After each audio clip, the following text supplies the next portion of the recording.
నందనారని ఒక మహాభక్తుడు, శివభక్తుడు.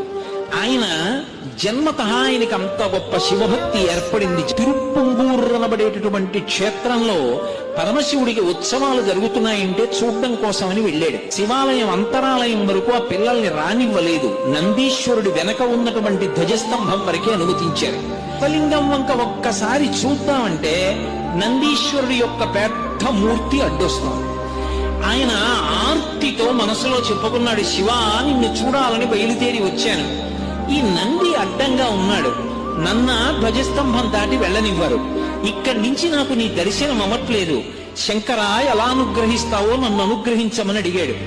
వెంటనే పరమశివుడు నందీశ్వరుణ్ణి ఆజ్ఞాపించాడు, నీ వెనక నా భక్తుడు నందనారున్నాడు, నంది పక్కకి తొలగు, ఆయన చూస్తాడు నన్నన్నాడు. వెంటనే నందీశ్వరుడు శివలింగానికి ఎదురుగుండా ఉన్నవాడు ఓ పక్కకి వెళ్ళిపోయాడు.